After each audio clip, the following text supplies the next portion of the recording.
Ito na ang part 2 ng kwento ni Arvin at Nico.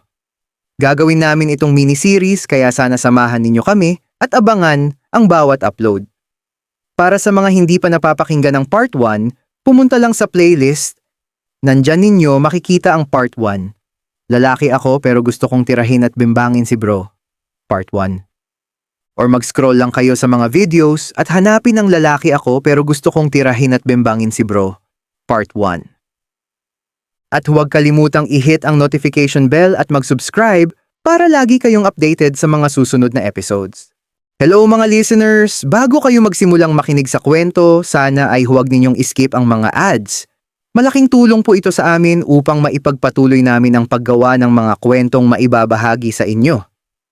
Maraming salamat sa inyong suporta. At sana ay mag-enjoy kayo sa pakikinig. Happy listening! Simula nang malaman ng pamilya ko ang tungkol sa relasyon namin ni Arvin, hindi na naging madali ang lahat. Biglang naging komplikado ang lahat ng bagay sa buhay ko. Galit na galit ang pamilya ko. Hindi nila matanggap na may relasyon ako sa kapwa ko lalaki. Hindi lang yun. Kinausap pa nila ang pamilya ni Arvin. Gusto nila kaming paghiwalayin. Gusto nilang tapusin agad ang lahat. Parang walang nangyaring pagmamahalan sa pagitan naming dalawa. Sobrang sakit. Pakiramdam ko lahat ng tao sa paligid namin, kalaban na namin. Dahil sa sobrang gulo ng sitwasyon, nagdesisyon muna kami ni Arvin na huwag magkita pansamantala. Hindi dahil gusto namin, kundi dahil kailangan. Gusto namin kahit papaano humupa muna ang galit ng pamilya namin. Umaasa kami na baka kapag tumagal, matanggap din nila. Masakit yung desisyon na yun. Sanay kami na halos araw-araw magkasama. Sanay kami na nakikita ang isa't isa. Tapos biglang kailangan naming magpigil. Pero kahit hindi kami nagkikita, tuloy pa rin ang communication namin. Araw-araw kaming magka-chat. Madalas din mag-video call, lalo na sa gabi. Minsan, kahit wala kaming sinasabi, nakatitig lang kami sa isa't isa sa screen. Parang sapat na yon para mabawasan yung sakit. Mahal na mahal kita. Hindi ako papayag na paghihiwalayin nila tayong dalawa. Sabi ni Arvin habang kausap ko siya sa video call. Hindi din ako papayag. Kahit ano pang gawin at sabihin nila, ilalaban kita sa pamilya ko. Sagot ko. Kahit buong mundo ang kumalaban sa atin. Basta magkasama tayo, kakayanin natin. Sabi niya. Hanggang sa hindi ko na malayan na nakatulog na pala ako. Isang gabi, pinaupo ako ni Mama sa sala. Nandun si Papa, tahimik. Pero ramdam ko na galit pa rin siya. Walang nagsasalita sa una. Tanging tunog lang ng aircon ang maririnig sa bahay. Tapos biglang nagsalita si Mama. Nico, nakikiusap kami sa'yo ng Papa mo. Itigil mo na ang relasyon ninyo ni Arvin, sabi ni Mama. Napayuko ako. Alam ko na kung saan papunta ang usapan. Tapos nagsalita ulit siya. Anak, kasalanan yan sa Panginoon. Hindi tama ang ginagawa ninyo. Ano na lang ang sasabihin ng mga kaibigan namin? Ano na lang ang sasabihin ng mga tao sa community ng simbahan natin kapag nalaman nila na ang anak kong lalaki, may karelasyon na lalaki, sobrang nakakahiya, sabi niya. Parang unti-unting nadudurog yung dibdib ko habang nakikinig. Hindi pa tapos si Mama, pero si Papa naman ang nagsalita. Mas masahol pa kayo sa mga hayop. Kahit ang hayop alam kung alin ang lalaki at babae. Pero kayong dalawa, pinipili ninyong suwayin ng tama. Ang lalaki ay para sa babae. At ang babae ay para sa lalaki. Sabi ni Papa. Parang may sumaksak sa puso ko sa narinig ko. Hindi ko po ginusto na ganito ako, pero mahal ko si Arvin. Sabi ko. Mahal? Yan ang sinasabi mong mahal? Mas pipiliin mo ang kahihiyan kaysa sa pamilya mo? Diyos ko anak, ang baboy ninyong dalawa, sa mata ng tao at sa mata ng Diyos. Kababuyan ang ginagawa ninyo.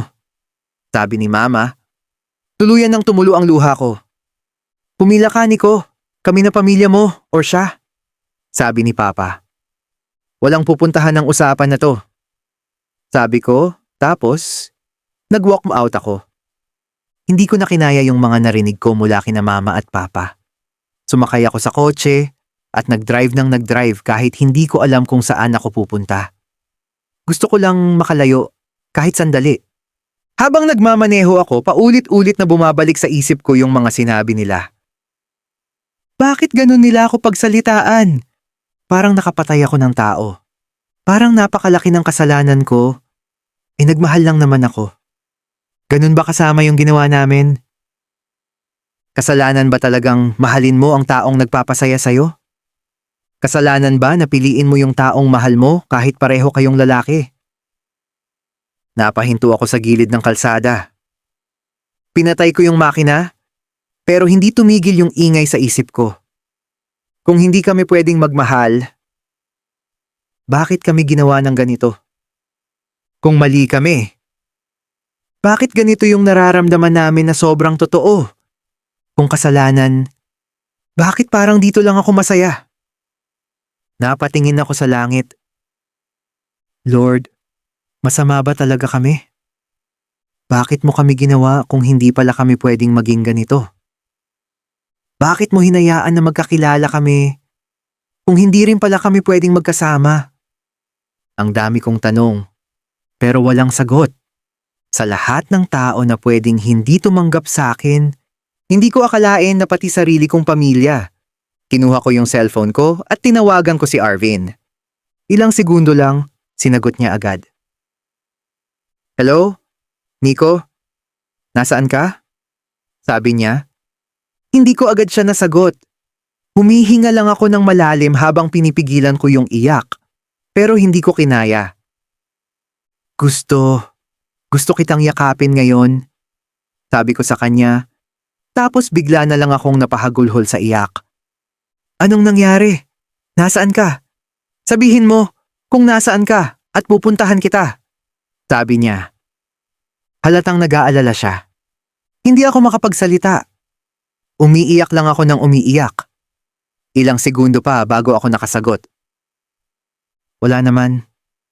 I love you so much. Gusto kitang makita ngayon. Please. Sabi ko. Stay there. Pupuntahan kita. Sagot niya. Lumipas ang ilang oras at dumating siya. Nakaupo lang ako sa loob ng kotse, tulala, habang hinihintay siya. Tapos nakita ko yung sasakyan niya na papalapit. Pagkababa pa lang niya, lumapit agad siya sa akin. Hindi na kami nag-usap. Niyakap niya ako ng sobrang higpit. Doon na naman ako umiyak ng umiyak sa dibdib niya. Parang lahat ng sakit na kinimkim ko, sabay-sabay lumabas. Nandito lang ako, sabi niya habang hinahawakan yung ulo ko. Kinuwento ko sa kanya lahat. Lahat ng sinabi nila mama at papa. Lahat ng narinig kong masasakit na salita. Tahimik lang siya habang nakikinig. Hindi lang ikaw ang pinipilit. Sinasabi rin ng parents ko na layuan na daw kita. Sabi niya. Napatingin ako sa kanya. Mas lalo akong nasaktan. Pero hinawakan niya yung mukha ko. Tignan mo ko, Nico. Walang kahit sino ang makakapaghiwalay sa atin. Hindi kita iiwan. Sabi niya tapos hinalikan niya ako sa noo. Sa gabing yon, pareho naming naramdaman na sobrang bigat na ng lahat. Pagod na kami sa gulo. Pagod na kami sa paliwanag. Pagod na kami sa sakit. Kaya nagdesisyon kami na lumayo muna. Hindi para tumakas, kundi para makahinga. Nag-travel kami papuntang Jumalig Island sa Quezon Province. Mahaba ang biyahe. Mahigit 5 oras sa sasakyan papuntang Quezon. Tapos halos 5 oras pa na biyahe sa bangka bago makarating sa mismong isla. Habang umaandar ang bangka, nasa harap kaming dalawa ni Arvin. Tahimik lang kaming nakaupo pinagmamasdan ng dagat. Malakas ang alon at bawat hampas ng tubig sa bangka tumatalsik hanggang sa mukha namin. Maalat yung hangin, pero ang sarap sa pakiramdam. Hindi kami halos nag-uusap. Paminsan-minsan lang kami nagkakatinginan, tapos ngingiti. Sa mga oras na yon, walang problema. Walang pamilya. Walang galit. Walang humuhusga. Kami lang dalawa. Pagdating namin sa isla, Sobrang tahimik ng paligid. Walang ingay ng sasakyan. Walang taong nakakakilala sa amin. Walang nakatingin. Nagstay kami sa maliit na kubo na nirentahan namin ng 500 pesos kada isang araw. Simple lang yung kubo, gawa sa kahoy at nipa, pero nasa harap mismo ng dagat. At nung makita ko yung beach, napangiti ako. Kulay gold yung buhangin. Kaya pala tinawag nila ang Jomalig na Golden Beach. Ang linaw ng tubig din. Halos kita mo yung ilalim kahit medyo malalim na. Parang lahat ng pagod namin, unti-unting nawawala. Nagpalit muna kami ni Arvin ng pang-swimming outfit bago namin nilibot ang isla. Medyo makulimlim yung panahon, pero hindi naman umuulan. Sakto lang yung lamig ng hangin. Hindi mainit, hindi malamig. Parang perfect yung araw para magpahinga. Habang naglalakad kami sa gilid ng dagat, hindi namin namalaya na magkahawak na pala yung kamay namin. Dahan-dahan lang ang lakad namin. Pakiramdam ko, sa wakas, malaya kami. Walang tumitingin, walang nagagalit, walang nagsasabing mali kami. Pero habang naglalakad kami, may nasalubong kaming grupo ng magkakaibigan. Mga turista din siguro. Bigla akong nailang. Hindi ko alam kung bakit, pero kusang kumalas yung kamay ko sa hawak ni Arvin. Parang bigla akong nahiya. Baka may makakita. Baka may mag-isip ng kung ano. Hindi ako tumingin kay Arvin. Nagkunwari lang akong naglalakad na parang normal lang kami. Pero biglang hinawakan ulit ni Arvin yung kamay ko. Mas mahigpit. Napatingin ako sa kanya. Nakatitig lang siya sa akin ng seryoso tapos nagsalita siya. Pagod na kong magtago, Nico. Dito, kahit saglit lang, gusto kong maging totoo tayo. Sabi niya. Huminto ako sa paglakad. Tumingin ako sa paligid, sa dagat, sa langit, sa mga taong dumadaan. Tapos tumingin ako kay Arvin. Hinawakan ko din yung kamay niya ng sobrang higpit. Naglakad kami ulit na magkahawak ang kamay. Wala nang tinatago. At wala na rin akong pakialam sa iisipin ng mga tao sa harap namin. Habang dumadaan yung grupo ng magkakaibigan, narinig ko na may isang babae na bumulong sa kasama niya. Ang cute nilang dalawa. Love wins talaga, sabi niya. True, sana all. Sabi naman ng kasama niya. Hindi ko inaasahan yung narinig ko. Hindi nila kami hinusgahan. Napatingin ako kay Arvin, tapos ngumiti kami pareho. Mas hinigpitan ko yung hawak sa kamay niya. Pakiramdam ko, pwede pala kaming tanggapin. Na hindi pala lahat ng tao huhusga kayo. Na may mga taong kayang umintindi. Medyo napagod na kami ni Arvin sa kakalakad sa buong isla, kaya nagdesisyon na kaming bumalik sa kubo na nirentahan namin. Ramdam na ramdam ko yung pagod, pero yung pagod na masarap sa pakiramdam. Pagdating namin sa kubo, sinalubong kami ni Aling Tala, yung may-ari ng kubo na nirentahan namin. Matanda na siya, pero ang bait ng aura niya. Parang sanay na sanay. Na sa mga turistang napapadpad sa isla. Napagod kayo sa kakalibot? Tanong niya habang nakangiti. Sakto lang naman po, sagot ko. Sige, ipagluluto ko kayo. May bagong huling isda yung asawa ko kanina, sabi niya. Nagpaluto na lang kami ng pagkain kay Aling Tala. Habang hinihintay namin, umupo muna kami sa harap ng kubo. Tahimik ang paligid. Rinig lang yung alon at yung hangin na dumadaan sa mga puno. Hindi kami nag-cellphone ni Arvin.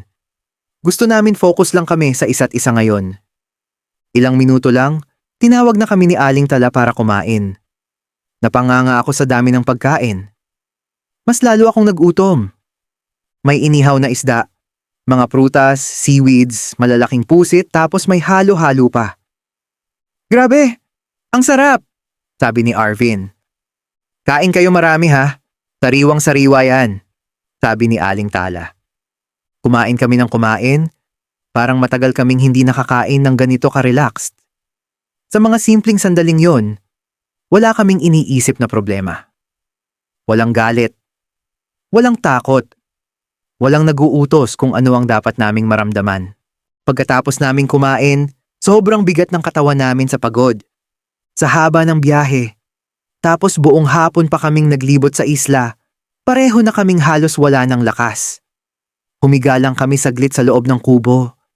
Pero hindi namin namalayan. Nakatulog na pala kami pareho. Nagising ako, madilim na ang paligid. Pagtingin ko sa cellphone ko, halos hating gabi na. Tahimik ang buong isla. Rinig yung hampas ng alon mula sa malayo. Paglingon ko sa tabi ko, gising na rin si Arvin tapos hinalikan niya ako bigla.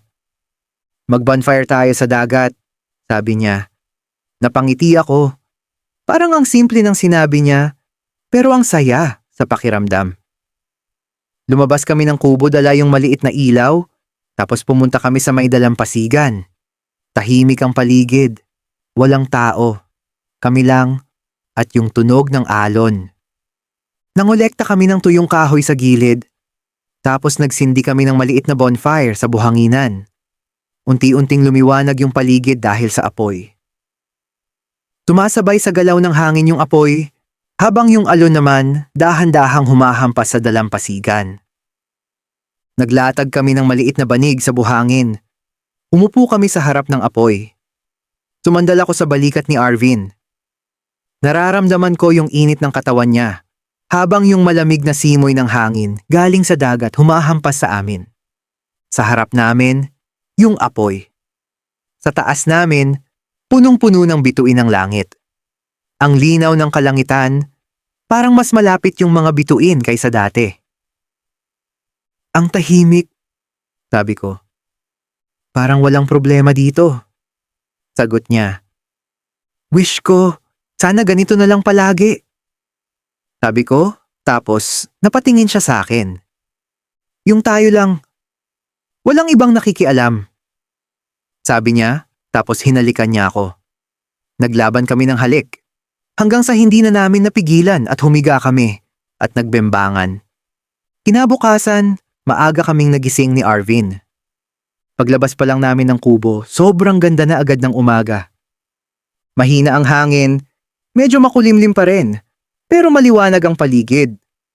Nagdesisyon kami na mag-island tour para mas malibot pa namin ang buong Jomalig Island. Nagrent kami ng motor para mas madali kaming makapunta sa iba't ibang tourist spot. Ang unang destination namin ay ang Kanaway Beach.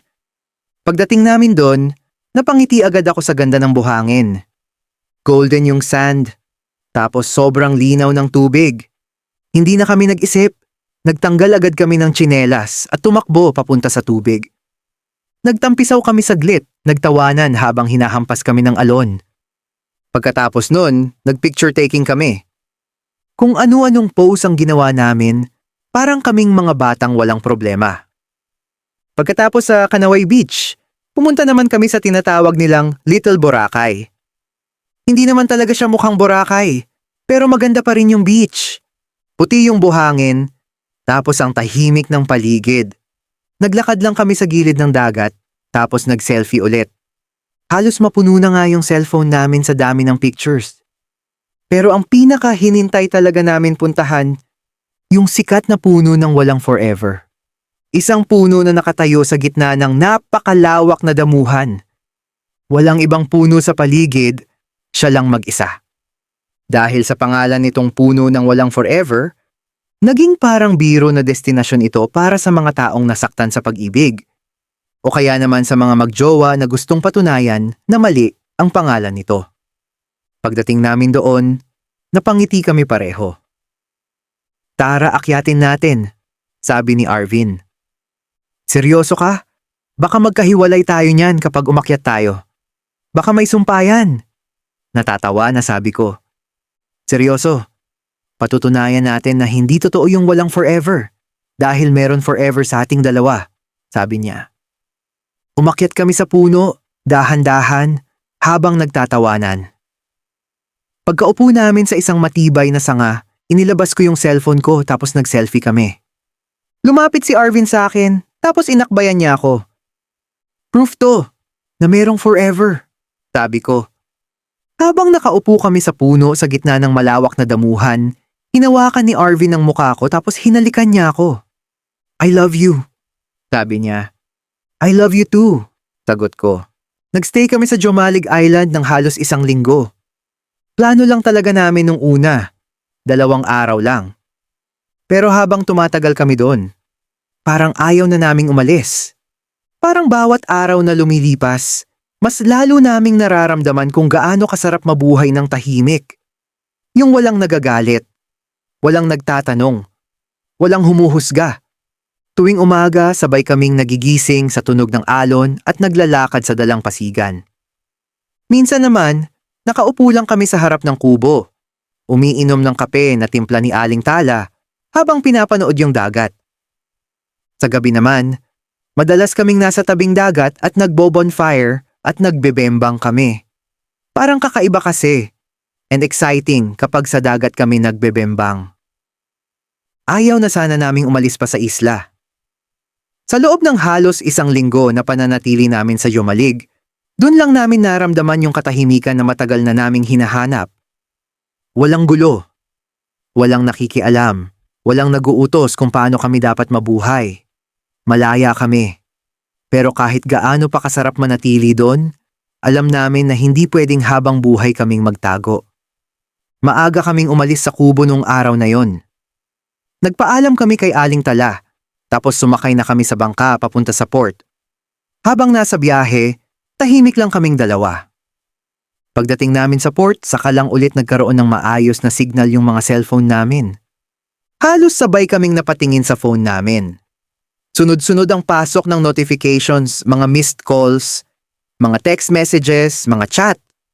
Mahina kasi ang signal sa isla at nagdesisyon din kami pareho na huwag muna magbukas ng social media kahit messages.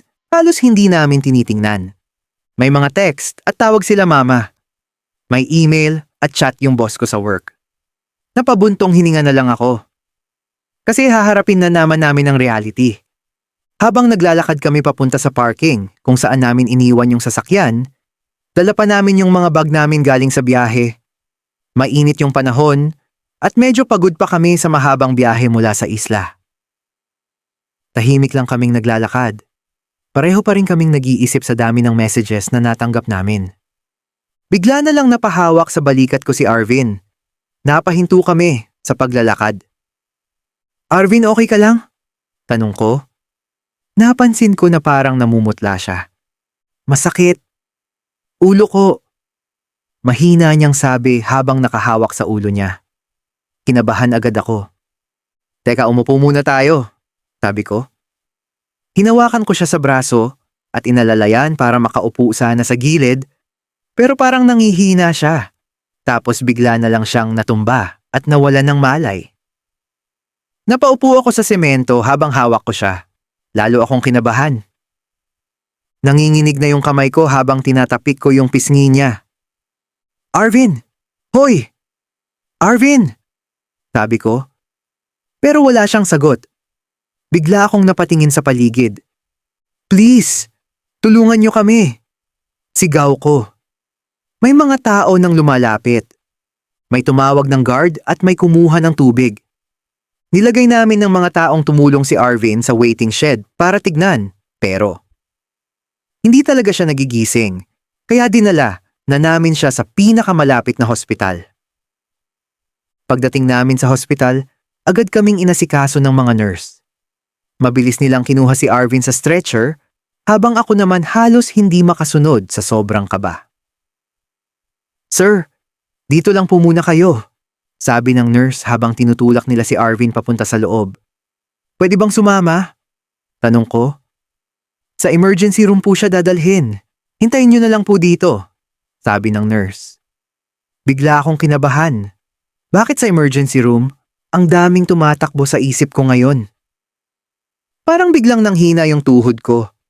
Naupo lang ako sa labas ng emergency room. Hawak ko pa rin yung cellphone ko pero hindi ko alam kung sino ang tatawagan. Pakiramdam ko, ang bilis ng mga nangyari. Kanina lang nasa isla kami. Kanina lang nagtatawanan kami. Tapos ngayon, nasa hospital na kami. Lumipas ang 1 oras, tapos 2 oras. Halos 3 oras akong naghintay sa labas. Hindi ako mapakali. Kung ano-ano na pumapasok sa isip ko. Please, sana okay lang siya. Please. Bulong ko sa sarili ko. Maya-maya, bumukas yung pinto ng emergency room. Lumabas yung doktor. Agad akong tumayo at lumapit. Doc, kamusta po siya? Tanong ko.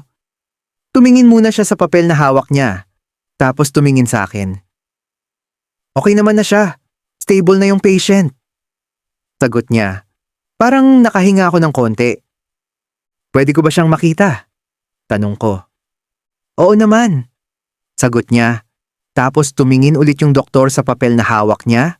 Tapos parang nag-isip muna. Tapos nagsalita ulit siya. Kamag-anak ka ba niya? Tanong niya. Boyfriend po niya ako. Sagot ko. Kailangan namin makausap ang immediate family ng patient. Sabi niya. May problema po ba? Tanong ko. May mga impormasyon po kasi na hindi namin pwedeng i-disclose kung hindi kayo immediate family ng patient. This is really important. Sabi ng doctor. You can tell me naman po. Kasama niya ako. Boyfriend niya ako. Sagot ko. Protocol po namin na sa pamilya lang namin sinasabi ang full details ng result, lalo na kung may kailangan pang ibang tests. Sagot niya. Mas lalo akong kinabahan. Pakiramdam ko may mali. Pakiramdam ko may tinatago. Doc, seryoso po ba? Delikado po ba? Tanong ko. I am sorry but kailangan talaga yung pamilya niya ang makausap namin. Sabi niya, tapos naglakad na siya palayo sa akin. Doon na ako tuluyang nanginig. Hindi ko alam pero kinakabahan talaga ako. Kinuha ko agad yung cellphone ko, hindi ko na alam kung anong gagawin. Tinawagan ko ang mama ni Arvin. Halos nanginginig yung kamay ko habang nagdadial. Sumagot yung mama niya agad. Hello? Sabi niya. Tita, si Nico to. Nasa hospital po kami. Si Arvin po. Nahimatay. Nandito po kami ngayon sa hospital. Sabi ko. Anong hospital? Ano nangyari sa anak ko? Sabi niya, tapos biglang nagbago yung tono ng boses niya. Tinabi ko agad yung pangalan ng hospital. Papunta kami. Huwag kang aalis dyan. Pagkababa ko ng tawag, pumasok ako sa loob ng emergency room, tapos umupo sa tabi ni Arvin. Pumasok na ako sa emergency room para tignan si Arvin. Kinakabahan ako habang dahan-dahan kong binubuksan yung pinto. Pagbukas ko, nakita ko siya na nakahiga sa kama. May nakakabit na dextrose sa kamay niya, tapos may mga wire na nakakabit sa dibdib niya. Hindi ko sanay na makita siyang ganun. Dahan-dahan akong lumapit sa kama niya. Umupo ako sa tabi niya, tapos hinawakan ko yung kamay niya. Mahal, gising ka na. Gising ka na Arvin ko. Sabi ko. Hindi siya gumagalaw, parang natutulog lang siya. Mas hinigpitan ko yung hawak ko sa kamay niya, parang natatakot akong bitawan. Mahal, nandito lang ako. Sabi ko. Ilang segundo pa napansin ko na parang gumalaw yung daliri niya. Unti-unti siyang dumilat tapos napakurap dahil sa ilaw. Nico, mahina niyang sabi. Hindi ko napigilan yung luha ko. Grabe ka, pinakaba mo ko.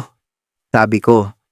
Sinubukan niyang ngumiti, pero halatang nangihina pa siya. Nasaan tayo? Tanong niya. Nasa hospital tayo. Nahimatay ka kanina sa port. Dinala kita dito. Sabi ko. Tahimik siya sandali, parang inaalala yung nangyari. Tapos bigla siyang napatingin sa akin. Tapos nagsalita ulit siya. Kahit anong mangyari, wag mo kong iiwan ha. Sabi niya. Nandito lang ako. Hindi kita iiwan. Kahit ano pa sabihin nila. Kahit ano pa mangyari. Sagot ko, tapos niyakap ko siya. Bandang tanghali na nung dumating ang mama ni Arvin kasama yung kuya niya. Narinig ko yung pagbukas ng pinto ng kwarto, kaya napalingon agad ako. Pagpasok nila, halatang nag-aalala yung mama niya. Diretso siyang lumapit sa kama kung saan nakahiga si Arvin. Anak, ayos ka lang ba?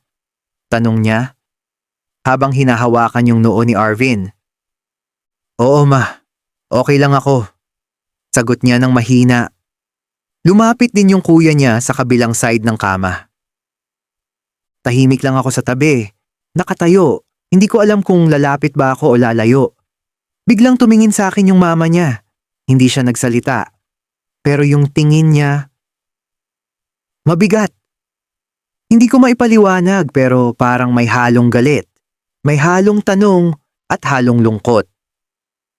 Parang sinasabi ng mga mata ng mama ni Arvin, "Ikaw na naman, kasalanan mo ito." Nakatayo lang ako sa gilid ng kama habang nakatingin kay Arvin. Nakatingin din siya sa akin, parang gusto niyang magsalita, pero hindi niya alam kung paano. Bigla kong napansin na napahawak siya sa ulo niya. Napakunot yung noo niya, tapos napapikit siya ng mahigpit. Ang sakit! Ang sakit ng ulo ko! Sobra! Sabi ni Arvin, habang hawak niya ang ulo niya. Halos nanginginig na yung boses niya. Namimilipit siya sa kama, parang hindi niya nakaya yung sakit na nararamdaman niya. "Mahal, anong nangyayari?" Sabi ko tapos lumapit agad ako sa kanya. Hindi siya makasagot.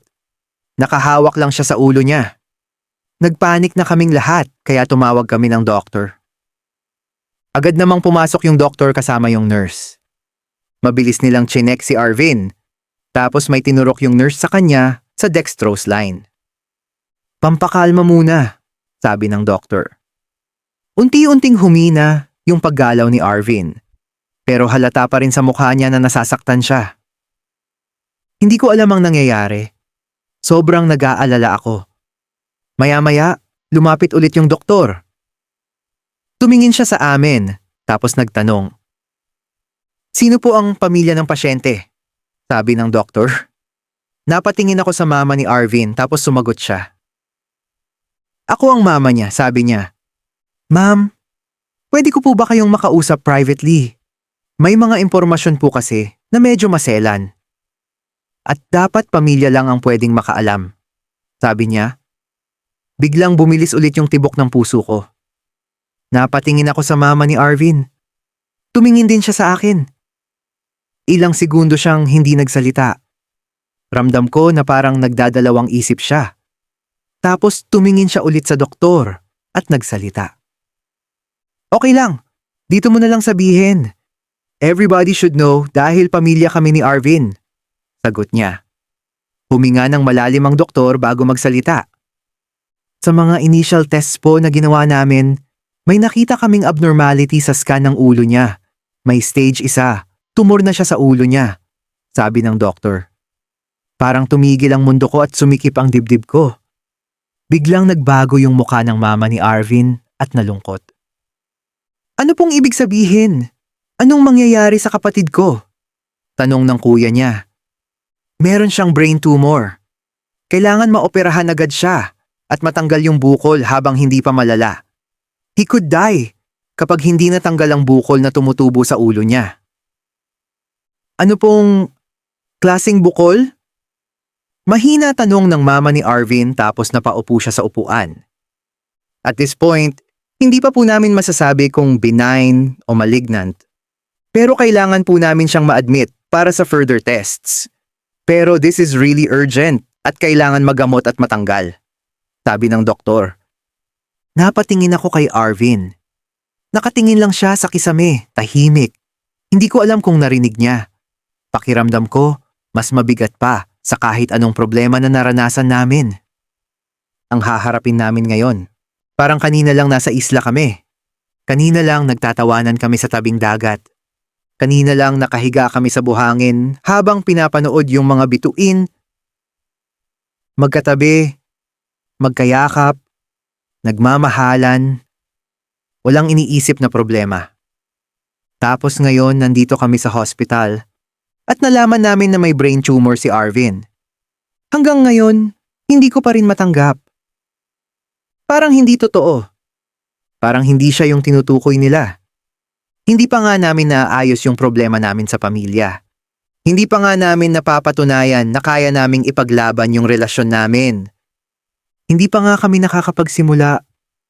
Hindi ko alam kung matatakot ba ako. Hindi ko alam kung iiyak ba ako. Hindi ko alam kung anong dapat kong gawin. Isa lang ang alam ko. Ayokong mawala siya. Ayokong dumating sa point na yung taong kasama ko sa lahat bigla na lang mawawala. Lumipas ang 1 linggo matapos naming malaman na may tumor sa utak si Arvin. Halos araw-araw kaming nasa hospital. Hindi ako pinagbawalan ng pamilya ni Arvin na makita siya. Dahil sabi ng doktor na makakasama sa kalagayan ni Arvin kapag na-stress siya. Alam ng pamilya ni Arvin na ma-stress siya ng sobra kapag pinaglayo nila kaming dalawa. Kaya wala na lang din silang nagawa kung di payagan akong lumapit sa kanya. Kung ano-anong tests ang ginawa kay Arvin at nagdesisyon ng pamilya niya na magpa-second opinion sa ibang hospital. Umaasa kami na baka nagkamali lang. Baka may ibang paliwanag. Pero pareho lang ang naging resulta. May tumor sa utak si Arvin. At hindi lang basta tumor. Sabi ng doktor, mabilis daw itong lumalaki. At kung hindi agad matatanggal, posibleng mas lumala ang kondisyon niya. Kailangan siyang operahan. Yung salitang operahan, yun yung pinakakinatakutan ko. Hindi ako sanay sa ganitong sitwasyon. Hindi ko alam kung paano maging matatag. Pero sa harap niya, pinipilit kong maging okay. Isang gabi, kaming dalawa lang sa kwarto niya sa hospital. Tahimik lang. Nakatingin siya sa kisame, ako naman nakaupo sa tabi niya. Hawak yung kamay niya. Mahal, sabi ni Arvin. Mahina yung boses niya habang nakahiga sa hospital bed. Agad akong napatingin sa kanya. Bakit? May masakit ba sa'yo? May nararamdaman ka ba? Nag-aalala kong tanong habang lumalapit ako sa kama niya. Umiling siya, tapos ngumiti ng mahina. Wala naman, sabi niya. Umupo ako sa tabi niya, tapos hinawakan ko ng mahigpit yung kamay niya. You have to be strong. Magpalakas ka. Lalabanan mo yung sakit mo. Kailangan gumaling ka. Sabi ko. Tahimik siya sandali. Tapos tumingin siya diretso sa akin. Natatakot ako. Paano kung hindi magiging successful yung operation ko? Paano kung mamatay ako? Hindi pa ako ready mamatay. Hindi kita kaya iwan. Sabi niya tapos unti-unti na tumulo yung luha sa mata niya. Huwag mong sabihin yan. Makakasurvive ka sa operation mo. Magkakasama pa tayo ng matagal.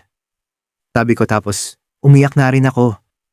Hindi ko pinakita sa kanya na natatakot din ako sa mga pwedeng mangyari. Pero umaasa ako na gagaling siya. Sa unang pagkakataon, pakiramdam ko wala akong magawa para iligtas yung taong mahal ko. Dadalhin siya sa Canada next week para doon gawin ang operasyon. Nasa Canada kasi yung papa niya at gusto ng pamilya niya, doon na lang ipagawa ang surgery dahil mas kumpleto ang kagamitan at mas magagaling daw ang doktor. Gustong-gusto kong sumama. Gusto kong ako yung nasa tabi niya sa araw ng operation. Gusto kong ako yung unang hahawak sa kamay niya paggising niya. Pero ayaw ng pamilya niya. Sapat na araw na pinagbigyan nila ako para samahan dito sa hospital si Arvin. Nasa Canada na si Arvin. Ngayon ang araw ng operasyon niya. Ako naman, nandito sa Manila. Walang magawa kundi maghintay. Hindi ako mapakali sa bahay. Hindi ako makatulog. Hindi ako makakain. Kaya nagdesisyon akong pumunta sa simbahan. Gusto kong magdasal. Gusto kong humingi ng lakas. Gusto kong humiling na sana maging okay si Arvin. Pagpasok ko sa loob ng simbahan, tahimik ang paligid. Konti lang ang tao. Huminga ako ng malalim bago ako lumakad papunta sa unahan. Pero bigla akong napahinto dahil nasalubong ko si mama at papa. Hindi ko alam kung bakit sa araw pa na yon kami magkikita. Alam na nila yung nangyari kay Arvin. Alam nila na may operasyon siya ngayon. Tahimik lang silang nakatingin sa akin. Tapos nagsalita si Papa. Tingin mo makikinig ang Panginoon sa dasal mo? Immoral ka. Pinaparusahan na kayong dalawa. Yun ang kapalit ng pagiging makasalanan ninyo. Sabi niya tapos naglakad na sila palabas. Hindi ko alam kung masasaktan ba ako o magagalit pero tumulo na yung luha ko. Umupo na lang ako ng tahimik at nagdasal. Lord, hindi ko alam kung tama ba o mali ang lahat. Hindi ko alam kung bakit nangyayari to. Pero please, iligtas mo siya. Gawin mong successful ang operasyon niya. Hindi ko kaya kung mawawala siya sa akin. Kung totoong pinaparusahan ninyo kami, kahit ako na lang parusahan ninyo, wag na si Arvin. Sabi ko. Pagkatapos ng operasyon ni Arvin, buong araw akong naghintay ng balita. Halos hindi ako humiwalay sa cellphone ko. Paulit-ulit akong tumatawag. Paulit-ulit akong nagte-text sa mama niya para manghingi ng update. Tita, kamusta na po si Arvin? Okay na po ba operation? Pwede ko po ba siya makausap? Sabi ko. Pero walang reply. Sinubukan kong isipin na baka busy lang sila. Baka nasa recovery room pa. Baka hindi pa pwede gumamit ng phone. Pero habang tumatagal, lalo akong kinakabahan. Buong araw akong naghintay. Hanggang gabi. Hanggang madaling araw. Wala pa rin. Kinabukasan, tumawag ulit ako. Nag-text ulit ako. Wala pa rin sagot. Lumipas ang ilang araw. Hanggang sa naging 1 linggo. 1 linggo na wala pa rin akong balita kay Arvin. Hindi ko na alam ang iisipin ko. Tinawagan ko ulit ang mama niya. Hindi pa rin sinasagot. Tinawagan ko ang kuya niya. Pero hindi din sinasagot, nag-message ako sa ate niya sa Facebook. Ate, please, kahit update lang po kay Arvin. Nag-aalala na po ako. Sabi ko pero scene lang. Sunod-sunod na araw akong nag-message. Nag-call. Nag-email. Ginawa ko lahat para makontak sila pero wala talaga. Hanggang sa isang araw, hindi na nagri-ring ang phone ng mama niya. Tinubukan ko gumamit ng ibang number pero hindi na makontak. Mukhang nagpalit na ng phone number. Tiningnan ko yung FB ng kuya at ate niya pero blocked na ako. Hindi na ako makapag-send ng chat. Tinubukan ko gumamit ng ibang account para makita ko baka may update sila kay Arvin pero nakalock na yung profile nila. Parang sabay-sabay silang nawala. Hindi ako makapaniwala. Tinawagan ko si Arvin mismo. Paulit-ulit. Nag-send ako ng message sa Instagram niya, sa FB, sa email. Mahal, please mag-reply ka. Okay ka lang ba? Nag-aalala na ako. Kahit 1 message lang. Sabi ko pero walang sagot. Walang scene. Walang kahit ano. Parang bigla na lang naglaho ang pamilya ni Arvin. Pati siya nawala na rin. Pumunta ako sa bahay nila. Baka sakaling nandun na sila. Baka nakauwi na. Pero pagdating ko sa tapat ng bahay nila, napahinto ako. May nakalagay na karatula. For sale, binebenta na nila yung bahay nila. Hindi ko alam kung anong mararamdaman ko, hindi ko alam kung anong iisipin ko. Hindi ko alam kung buhay pa ba si Arvin. Hindi ko alam kung okay ba siya. Hindi ko alam kung bakit bigla na lang silang nawala. Halos araw-araw akong pumupunta sa bahay nila. Kahit alam kong wala naman akong makikita, pumupunta pa rin ako. Umaasa ako na baka isang araw, bigla ko na lang silang makita. Baka bumalik na sila. Baka nandun na si Arvin. Pero wala. Laging sarado ang gate. Tahimik ang buong bahay. Hanggang sa isang araw, pagdating ko doon, iba na yung may-ari ng bahay nila Arvin. I tried to ask yung new owner kung alam ba nila kung nasaan yung dating nakatira sa bahay. Pero wala daw silang alam. Mahal ko, asaan ka na? Bulong ko sa sarili ko. Parang mababaliw na ako kakaisip. Ayoko sumuko. Ayoko tanggapin na ganun na lang. Alam ko buhay si Arvin. Alam ko tinatago lang siya ng pamilya niya sa akin.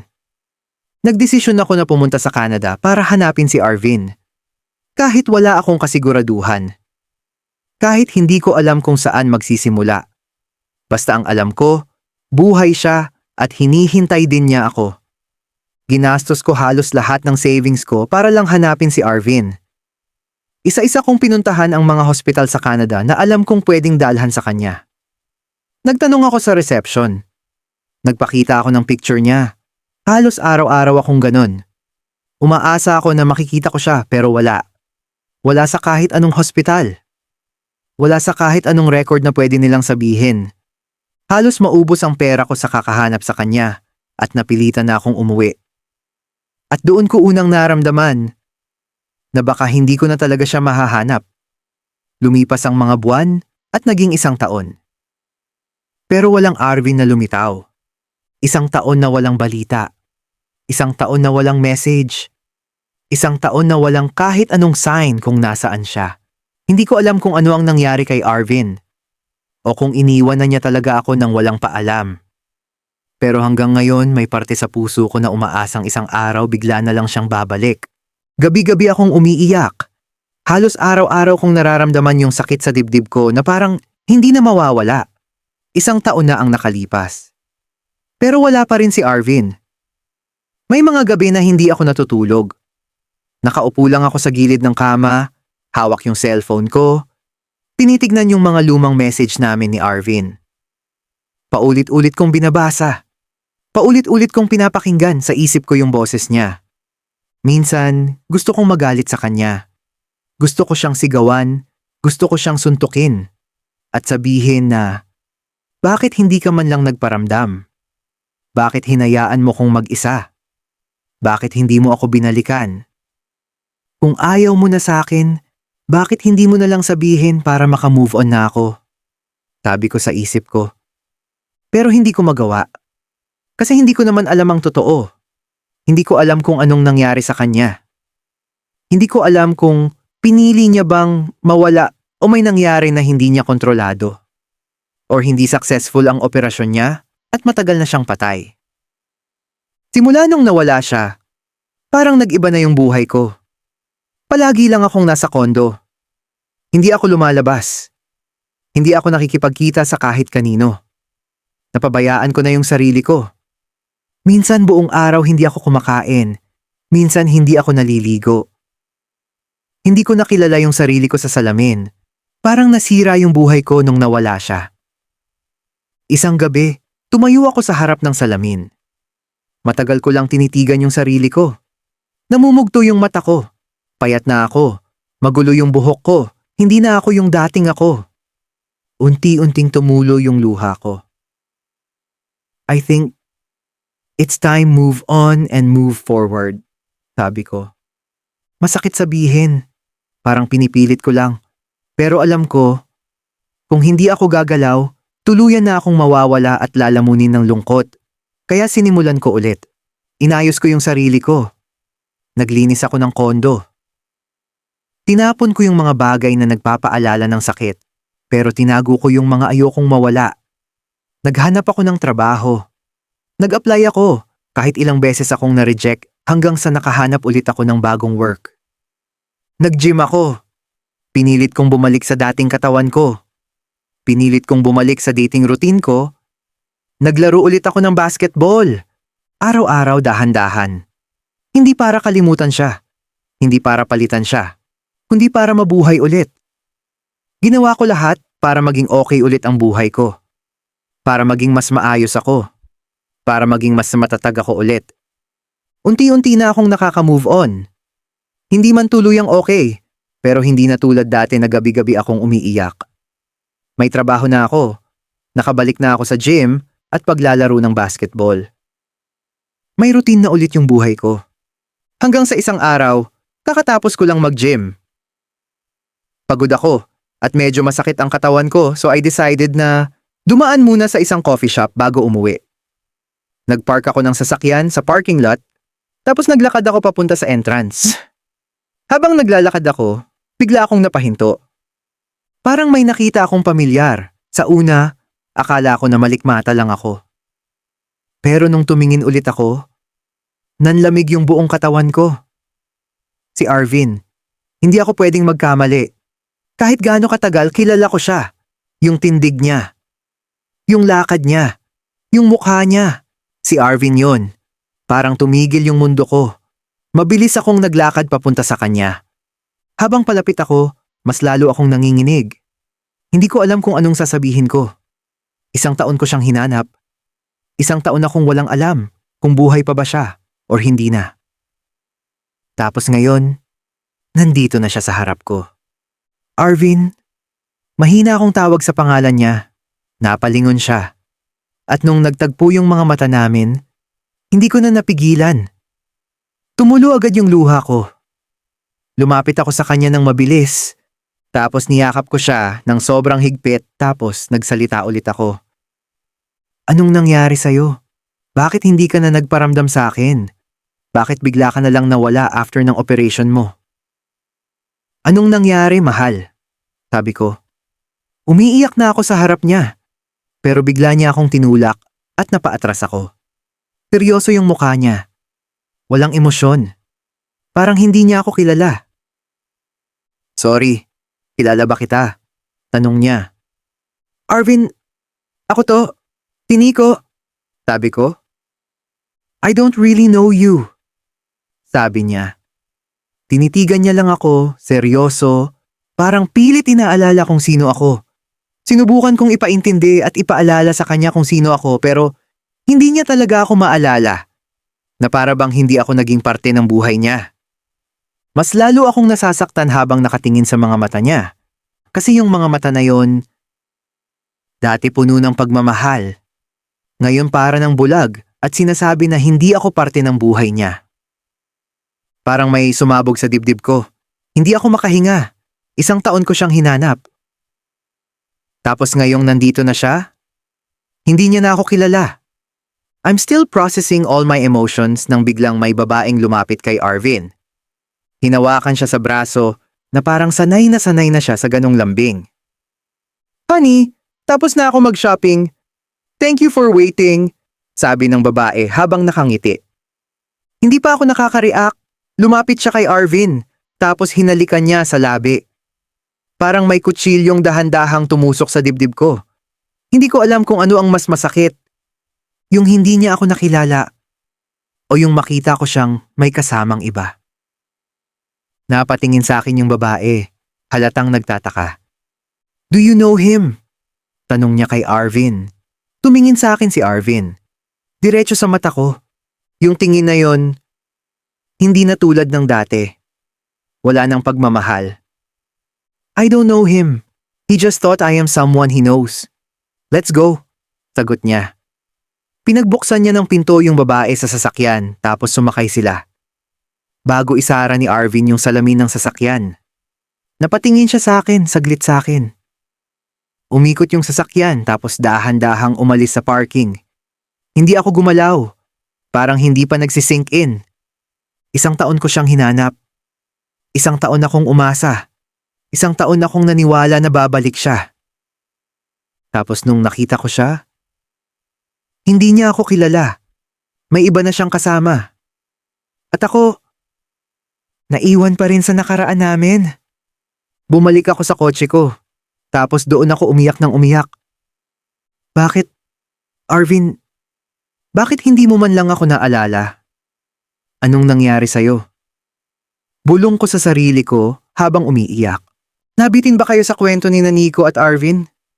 Grabe, ang dami na nilang pinagdaanan at bawat eksena mas lalong sumasakit. Hindi natin akalain na aabot sa ganitong punto ang story nila.